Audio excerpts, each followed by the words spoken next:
The importance of denormalization in Apache Cassandra.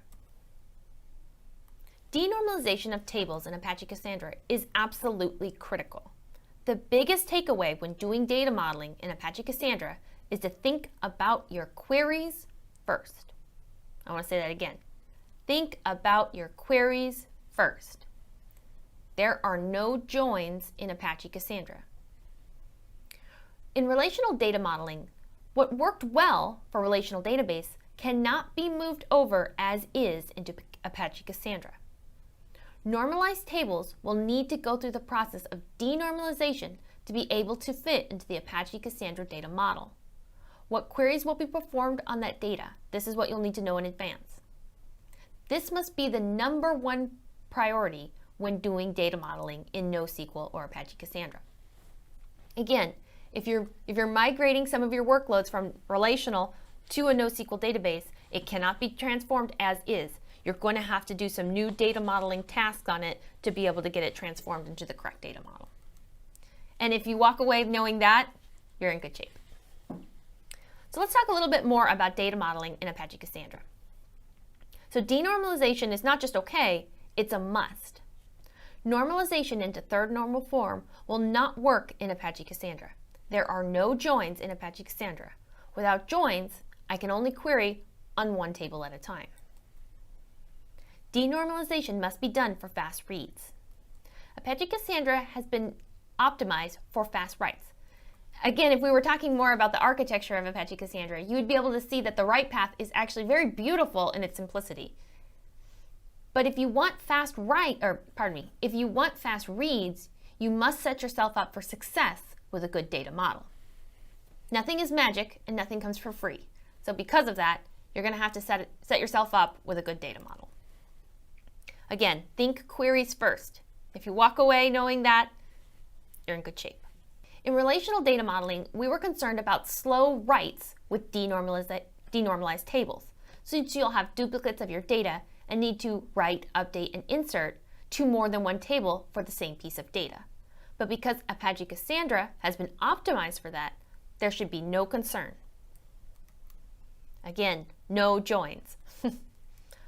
And one table per query is a great strategy. This will lead to data replication. You're going to have redundant data, right? You're going to have extra copies of your data, basically the exact opposite of what we were worried about in lesson 2. But the performance benefits and high availability of the system far outweigh any additional storage costs. Remember, storage is inexpensive. Losing customers to outages or low latency is not. Okay, so let's take a look at this graphic here.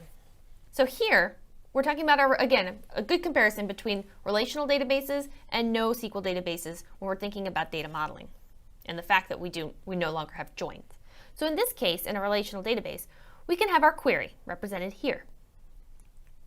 And we can have one query that's accessing 2 tables, 3 tables, as many tables as we want because we can join them together.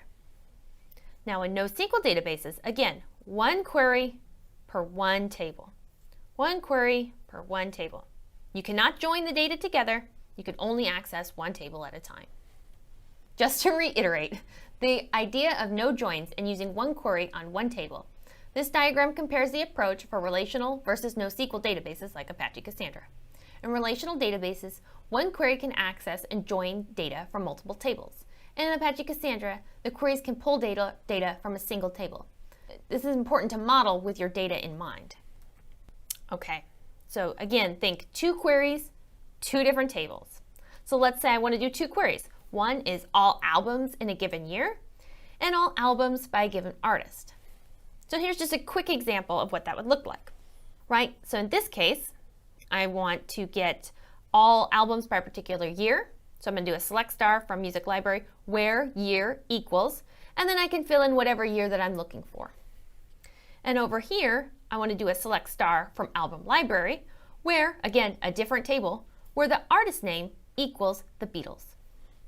So in this case, we have partitioned our data by year, and in this case, we've partitioned our data by artist name. Now don't be afraid, you're seeing a lot of duplicate data between these 2 tables, and that is okay. And if you're getting a little lost on when I said partitioning of the data, we're going to talk about that a lot more here very soon. So again, the data in these tables is going to be duplicated, but that's okay in the nature of having denormalized tables. What is important is that we have two queries that we're able to execute against our data in a high performance, no downtime system.